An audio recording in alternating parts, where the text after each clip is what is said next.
Hi viewers, welcome to our channel. ప్రస్తుతం మనతో పాటు senior journalist Damoh Bala sir వారితో మాట్లాడదాం. నమస్కారం సార్. హాంకాంగ్ లో మంకీ వైరస్ అని ఒక వైరస్ బయటపడింది సార్. ఇప్పుడు ఇది ప్రపంచాన్నే భయపెడుతుంది. అసలు ఈ వైరస్ ఎలా పుట్టింది, దీని లక్షణాలు ఏంటి, ఇప్పుడు దీని నుంచి ఎలా జాగ్రత్త పడాలి సార్? దీన్ని హాంకాంగ్లో ఒక 37 ఏళ్ల మగ వ్యక్తికి ఇది వచ్చింది. ఫస్ట్ కేసు అన్నమాట ఈ మధ్యకాలంలో. సో అందువల్ల ఇది ఒక కొత్త వైరస్ అని అంటున్నారు. యాక్చువల్గా కొత్తదేం కాదు, 1932లో ఫస్ట్ బయటపడింది. అప్పటి నుంచి ఇప్పటి వరకు 50 మందికి ఇది సోకినట్టుగా సిడిసి అంటారు, అంటే సెంటర్ ఫర్ డిసీజ్ కంట్రోల్ అని అమెరికాలో ఉంటుంది ఈ సంస్థ ప్రకటించింది. అయితే ఇప్పుడు దీని నుంచి కొంత అది హెచ్చరికలు జారీ చేసింది. సో అసలు ఈ జబ్బు ఏంటి, ఈ వైరస్ ఏంటి, దీన్ని మంకీ వైరస్ అని ఎందుకు అంటున్నారు, దీని నుంచి ఎటువంటి జాగ్రత్తలు మనం తీసుకోవాలనేది మనం చూద్దాం. సో దీని పేరు యాక్చువల్గా హెర్పస్ బి వైరస్ అంటారు దీన్ని. అట్లాగే CEHV1 అని కూడా పిలుస్తారన్నమాట. ఓకే. ఈ బి వైరస్ అని కూడా సింపుల్గా అంటుంటారు. బి వైరస్ అనే పేరు ఎందుకు వచ్చిందంటే 1932లో విలియం బ్రెబర్ అని ఒక డాక్టర్కి ఫస్ట్ ఈ జబ్బు వచ్చిందన్నమాట. ఆయన ఒక మంకీతో పనిచేస్తున్నప్పుడు మంకీ నుంచి తనకి ఈ వ్యాధి వచ్చింది. తర్వాత ఆయన ఆ వ్యాధితోనే చనిపోయారు. అందుకని తర్వాతి సైంటిస్టులు ఆయన బ్రెబర్ కాబట్టి ఆయన బ్రెబర్ అనే బి ఉంది కాబట్టి బి వైరస్ అని పేరు పెట్టారు. జనరల్గా దీన్ని మంకీ వైరస్ అని కూడా అంటుంటారు. నిజానికి ఇది మంకీల నుంచి ప్రధానంగా మనిషికి వస్తుంది, కోతుల నుంచి మనిషికి వస్తుంది. కోతుల మలం తొక్కిన, లేకపోతే కోతుల మిగతా మూత్రం కావచ్చు, వాటి హెయిర్ అట్లా డ్రాపింగ్స్ అంటారు కదా, అట్లాంటివి, లేదా మంకీ కొరికినా కూడా ఘాటు ఉంటుంది కదా, అది వేసినప్పుడు కూడా దాని నుంచి కూడా ఇది వచ్చే అవకాశం ఉంది. ఓకే. సో దీంట్లో భయపడాల్సింది ఏంటంటే, ఇందులో ఒక వారం వరకు బయటికి తెలియదు. మనకి తెలిస్తే ముందు జాగ్రత్తలు తీసుకుంటాం కదా ముందు రాగానే, కానీ మనకి లక్షణాలు కనబడడానికి 1 వీక్ పడుతుంది. చనిపోయే అవకాశాలు దీంట్లో ఉన్నాయి. అందుకని ఇది కొంత ప్రాణాంతకమైన వ్యాధిగా చెబుతున్నారు. సో దీని లక్షణాలు తీసుకున్నప్పుడు జ్వరం ఉంటుంది, కండరాల నొప్పి ఉంటుంది, వామిటింగ్ సెన్సేషన్ ఉంటుంది, దద్దర్లు కురుపుల్లాగా కూడా వస్తాయి అన్నమాట. అట్లాగే దీన్ని యాక్చువల్గా న్యూరోట్రోపిక్ వైరస్ అని కూడా పిలుస్తారు. న్యూరోట్రోపిక్ వైరస్ అని ఎందుకంటారంటే నర్వస్ టిష్యూస్ని ఇది డ్యామేజ్ చేస్తుంది. సో అందువల్ల ఈ జబ్బు ఇది వైరస్ కానీ మనకు సోకితే మనకి కన్ఫ్యూజ్గా ఉండడం, బ్రెయిన్ సరిగ్గా పనిచేయకపోవడం, ఇటువంటి ప్రాబ్లమ్స్ కూడా వస్తాయి. తల తిరుగుతున్నట్టు ఉండడం, అట్లాంటివి కూడా వస్తాయన్నమాట. దాంతోపాటు ఊపిరి తీసుకోవడం చాలా కష్టమైపోతుంది అన్నమాట. సో విపరీతమైన దగ్గు, ఊపిరి తీసుకోవడం కష్టం కావడం, ఇలాంటి లక్షణాలు ఉంటాయి. జనరల్గా దీనికి కూడా PCR టెస్ట్ చేసుకోవాల్సి ఉంటుంది.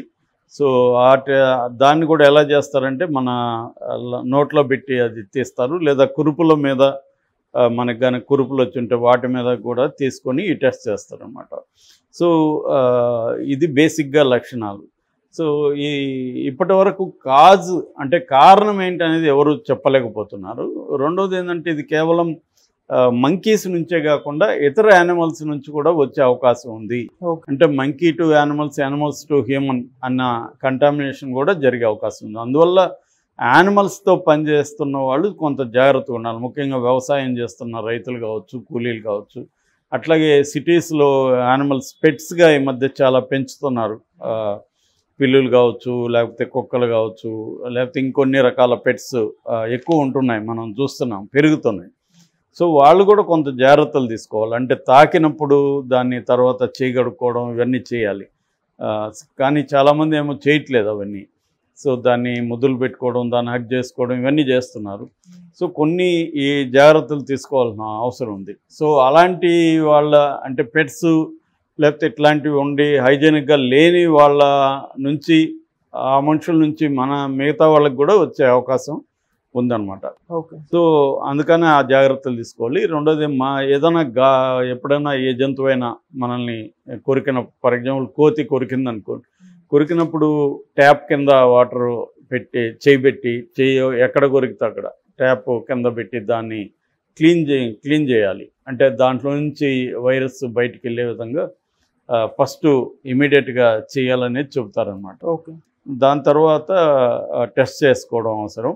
సో ఒక 1 వీక్ తర్వాత కానీ లక్షణాలు బయటపడవు. సో అందువల్ల లక్షణాలు బయటపడే వరకు ఆగకుండా మనకి ఇటువంటి కోతులతో ఏమన్నా మనం దగ్గరలో వెళ్ళడం అదేమన్నా జరిగినప్పుడు సో ఈ జాగ్రత్తలు తీసుకోవాలి, ఈ టెస్ట్ చేసుకోవాలి. అట్లాగే కోతులతో పనిచేసే వాళ్ళు ఈ పర్సనల్ ప్రొటెక్షన్ కిట్ ఎక్విప్మెంట్ అంటారు కదా, పీపీఈ అంటారు.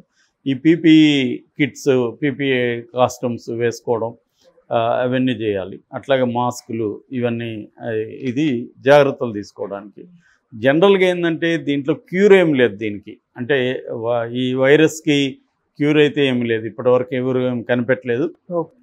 దీనికి ఇంకా వ్యాక్సిన్ కూడా ఏమి లేదు. ఓన్లీ ఏంటంటే supportive care and management of symptoms, అంటే సిమ్టమేటిక్ ట్రీట్మెంట్ అంటారు కదా, మనకి ఏ సిమ్టమ్స్ ఉంటాయో దాన్ని తగ్గించడానికి సపోర్టివ్ కేర్ ఉండడానికి మాత్రం ఉంది. ఇప్పుడు అసిక్లోవి అనే ఒక ట్యాబ్లెట్ని మాత్రమే, అసిక్లోవీర్ అంటారు దాన్ని, ఈ ట్యాబ్లెట్ దీనికి వాడుతున్నారు అనమాట ప్రజెంట్ అయితే. ఓకే. సో జనరల్గా ఏంటంటే మనకి ఇవన్నీ ఎప్పటి నుంచో ఉన్నాయి, ఇప్పుడు ఎందుకు ఇవన్నీ కూడా వస్తున్నాయంటే కరోనా తర్వాత